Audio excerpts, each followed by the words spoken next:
आम public channel में मैं आफाक अहमद मंसूरी आपका स्वागत करता हूं। आइए आपको ले चलते हैं खबरों की दुनिया में। समाजवादी पार्टी के राष्ट्रीय अध्यक्ष अखिलेश यादव एक निजी कार्यक्रम में फिरोजाबाद पहुंचे, जहां वो निकाय चुनाव से लेकर अतीक अहमद के बहनोई की गिरफ्तारी और किसानों की समस्या को लेकर बोले। अखिलेश यादव ने कहा कि निकाय चुनाव में समाजवादी पार्टी के साथ जो गठबंधन में है उनके साथ बातचीत करके कोशिश की जाएगी कि ज़्यादा से ज़्यादा चुनाव लड़ें। उन्होंने कहा कि भारतीय जनता पार्टी से मुकाबला करना है, सीधे मुकाबले में समाजवादी पार्टी खड़ी है। उन्होंने कहा कि हम सबको पता है कि प्रधानमंत्री नरेंद्र मोदी ने खुद झाड़ू को पकड़ा था, उसके बाद उनकी पार्टी के बड़े बड़े नेताओं ने झाड़ू को पकड़ा और कई जगह झाड़ू लगाई गई। लेकिन आज सच्चाई यह है कि कूड़ा भरा पड़ा है, नाले भरे पड़े हैं और शहरों में गंदगी है। जब कभी डेंगू से लोग बीमार हुए हैं वहाँ बीजेपी के चेयरमैन थे और बीजेपी के मेयर थे। आखिरकार आज स्मार्ट सिटी का रूप क्या है वो भी आज तक सरकार नहीं बता पाई। इसलिए जनता इस अर्बन इलेक्शन में भारतीय जनता पार्टी को सबक सिखाएगी। अखिलेश यादव ने कहा कि हम तो ये कहेंगे कि महंगाई चरम सीमा पर है, बेरोजगारी चरम सीमा पर है और ये सब भारतीय जनता पार्टी की देन है। जब से भारतीय जनता पार्टी आई है तब से न केवल हर चीज़ महंगी हुई है बल्कि दवाइयों पर भी महंगाई बढ़ गई है।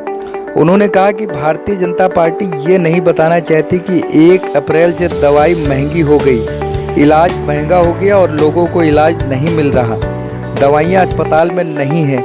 जब से बीजेपी की सरकार आई है कैंसर ज़्यादा हो गया, हार्ट अटैक ज़्यादा हो गया, लोगों को डायबिटीज़ ज़्यादा हो गई है। ये राजनीतिक कारण तो है ही और आर्थिक कारण डिमांड सप्लाई का मामला है। इसी के साथ अखिलेश यादव ने कहा कि दंगों की दोषी सरकार है, लेकिन आम लोगों को कानून व्यवस्था के लिए सहयोग करना पड़ेगा। उत्सव का मतलब ये नहीं कि हम एक दूसरे के बीच में खाई पैदा कर दें। सबसे बड़ा सवाल यह है कि बीजेपी ये कहती है कि 100 में केवल 4 बेरोजगार हैं। इसका मतलब 96% जो नौजवान हैं उनको नौकरी मिल चुकी है। बीजेपी ने ये कहा है कि हम $1 मिलियन इकॉनमी कर देंगे।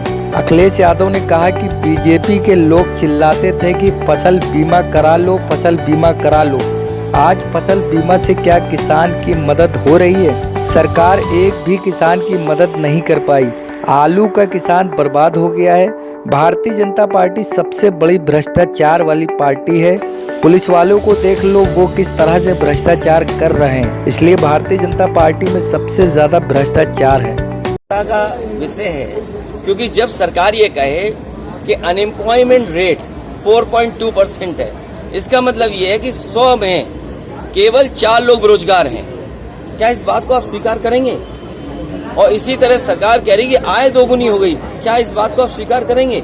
इसीलिए अपने झूठ को सच बनाने के लिए 200 करोड़ रुपए देकर के अमेरिकन कंपनी को इन्होंने लिया है, जिससे भारतीय जनता पार्टी का झूठ सच हो सके। और सर दूसरा सवाल है, अतीक अहमद के बहनोई को गिरफ्तार किया गया है आज।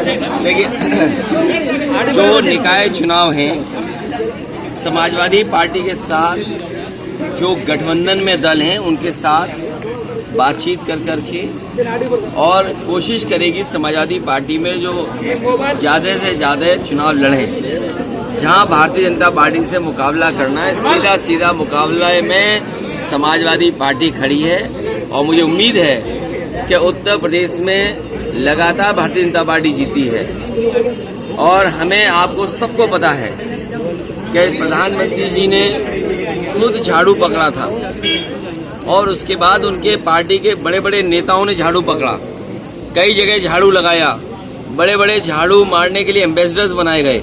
लेकिन आज सच्चाई ये है कि कूड़ा भरा पड़ा है, नाले भरे पड़े हैं, शहरों में गंदगी है। जब कभी भी डेंगू होता है, डेंगू से अक्सर वहीं डेंगू ज़्यादा हुआ है जहाँ बीजेपी के चेयरमैन थे या बीजेपी के मेयर थे। और जो स्मार्ट सिटी का सपना दिखाया था, आखिरकार स्मार्ट सिटी का रूप क्या होगा, स्वरूप क्या होगा, वो भी आज तक सरकार नहीं बता पाई। तो इसलिए जनता इस अर्बन इलेक्शन में भारतीय जनता पार्टी को सबक सिखाएगी। और हम तो ये कहेंगे कि महंगाई चरम सीमा पर है, बेरोजगारी चरम सीमा पर है और जो महंगाई हुई है वो भारतीय जनता पार्टी की देन है। जब से भारतीय जनता पार्टी आई है तब से न केवल हर चीज़ की महंगाई हुई है बल्कि दवाओं की भी महंगाई बढ़ गई है। और ये राजनीतिक भावना जो रही उनकी, जिसके कारण आज पूरा उत्तर प्रदेश उलझ गया। किसान वाली पार्टी नहीं है। अगर ये किसानों का दल होता, ये उद्योगपतियों का और बड़े कारोबारियों का दल है। इनका हर फैसला बड़े उद्योगपति, बड़े कारोबारियों की मदद का है। और इसीलिए आपने देखा होगा इन्होंने एक अपने उद्योगपति मित्र की इतनी मदद की कि दुनिया में 2 नंबर पे पहुंच गया। लेकिन एक रिपोर्ट आई, फर्जी बढ़ाया था, वो कहाँ धराशायी हो गया। ये उद्योगपतियों की मदद कर रहे हैं, ये किसानों के शुभचिंतक नहीं है। आज जब गेहूं खरीद तैयारी होनी है, न बोरा है, न इंतजाम है, न खरीद की तैयारी है, तो बताओ किसान को कैसे मदद पहुंचेगी। बीजेपी कह रही है सब भ्रष्टाचारी एक मंच पर आ रहे हैं, उसमें क्या करें? हाँ, ये तो अच्छी बात है, क्योंकि बीजेपी से बड़ा भ्रष्टाचारी कोई नहीं है। आज जब से मुख्यमंत्री जी ने कहा कि आम आदमी की आय दोगुनी हो गई, वो अपने अधिकारियों की आय बता रहे थे, अपने कर्मचारियों की आय बता रहे थे। ये जो पुलिस की आय बढ़ी है, क्यों बढ़ी है? ये इसीलिए बढ़ी है क्योंकि भारतीय जनता पार्टी ने खुली छूट दी भ्रष्टाचार को। एक अभी खबर आ रही थी कि एक किसान अपनी जमीन को लेकर के, एक विवाद को लेकर के खून से चिट्ठी लिखी, नस काट ली, और उसका परिणाम क्या, उसकी जान चली गई। इस सरकार में आप न्याय की उम्मीद नहीं कर सकते। और भ्रष्टाचार जो बढ़ा है, वो मुख्यमंत्री ने खुद बताया है कि आय दोगुनी हो गई। आम जनता की आय दोगुनी नहीं हुई, इनके अधिकारी और कर्मचारी। कानूनी कार्रवाई क्या हो रही है, लेकिन आप लोग भी समझदार पत्रकार हैं और मैं जानता हूं कि किस चैनल से ये सवाल पूछा जा रहा है। कई चैनलों का एजेंडा ये है कि वो कुछ मुद्दों पर इसी तरीके से बहस करते रहें।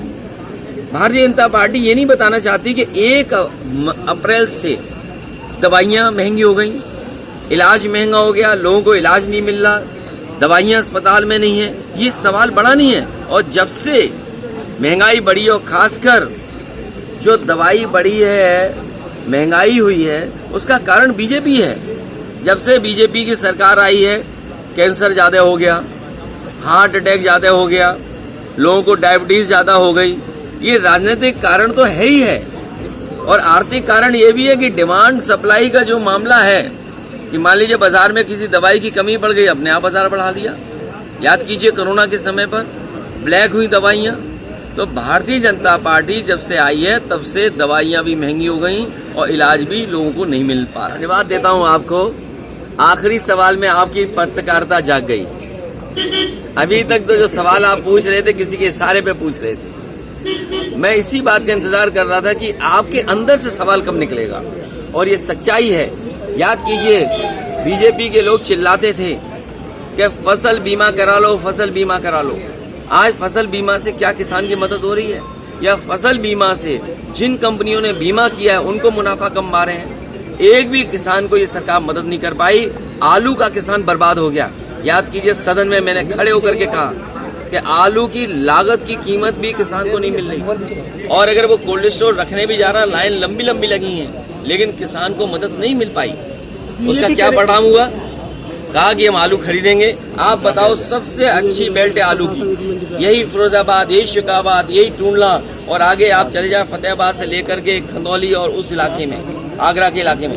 बताओ एक आलू सरकार ने खरीदा हो तो बता दो आप। सरकार इसलिए मैं कह रहा हूँ ये सरकार किसानों की दुश्मन है, नौजवानों को बेरोजगार बना रही है, महंगाई बढ़ा रही है। और जब से भारतीय जनता पार्टी आई है तब से डायबिटीज, हार्ट अटैक और तमाम बीमारियां बढ़ गई हैं। ये जो अर्बन इलेक्शन होने जा रहा है, बीजेपी को बताना पड़ेगा कि इतने सालों की सरकार के बाद कूड़ा क्यों नहीं शहरों से उठा पाई है। अगर आपने हमारे चैनल को सब्सक्राइब नहीं किया है तो आम पब्लिक चैनल को सब्सक्राइब कीजिए और हाँ, बेल आइकन जरूर दबाइए।